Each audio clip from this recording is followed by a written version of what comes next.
there, guys, gals, non-binary pals, and all you ferals in between. It's your friendly neighborhood Gabo Babe here with a storytime video for all your background needs. Before we start, let me just say that I know most speed paint storytime videos are typically 10 minutes long, but even after selecting all when exporting my time-lapse from Clip Studio, it only came out to roughly 6 minutes long, and stretching it out to even 8 was difficult. If you're wondering what I'm drawing, the art in this video is the long version for my time-lapse art of the New Year celebration piece I did for TikTok. The links to all my socials will be in the description below, so if you like my art and you want to see more of it, feel free to give them a check at the end of the video, okay? Alright.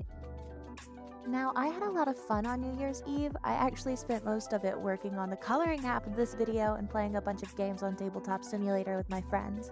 It was honestly a blast, and after setting up a new tank for my axolotls, I've really felt like the year was headed towards a great start. Of course, with my luck, this is never really how it goes. So let's get into the story.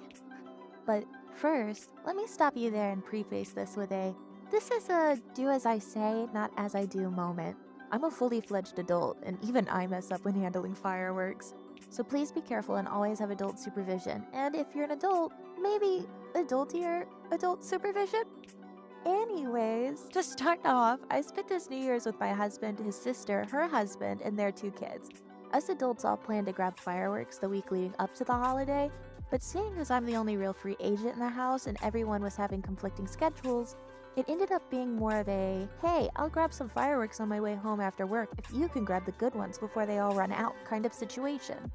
Now, I'm definitely not the person you would send on your fireworks run. I've never really been good at picking them out.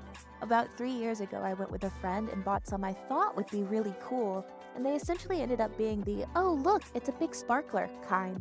So, this year I was determined to get fun ones, and by some hilarious stroke of coincidence, in the end we had all managed to grab nearly the exact same fireworks.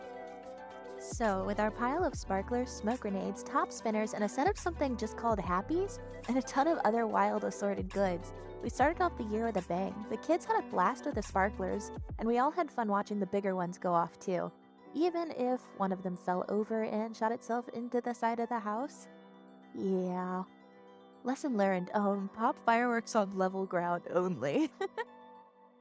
We had also managed to keep the trash orderly for easy cleanup. All that goes well ends well, right? Well, no. No. No. Because my nephew had asked to keep one of the smoke grenades for the mornings.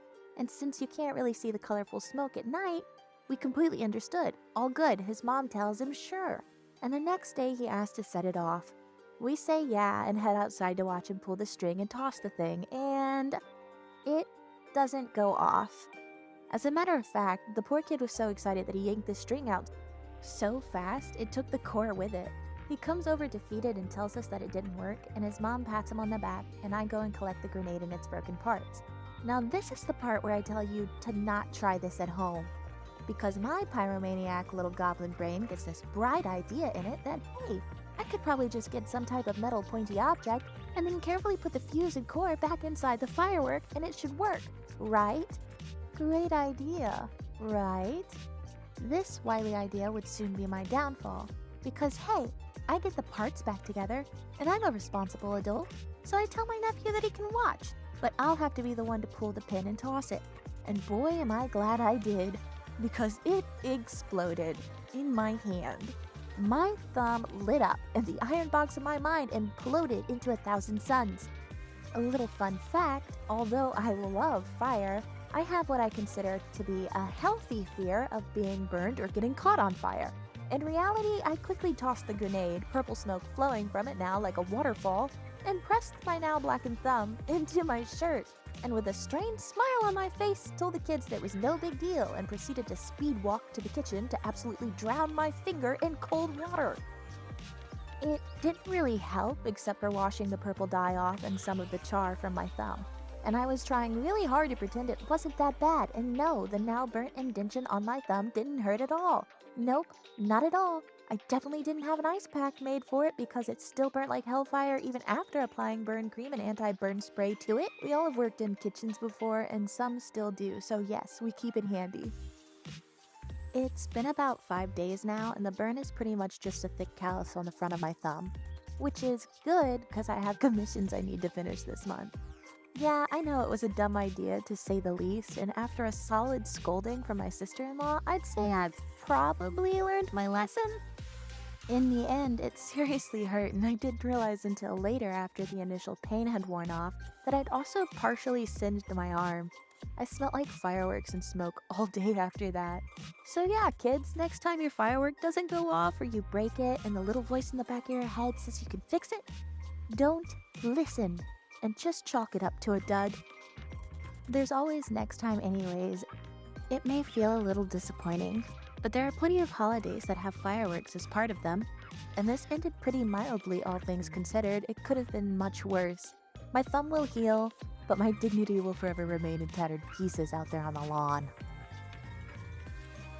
Shortly after this incident, I ended up cutting open the tip of my other thumb. But that's a story for another day.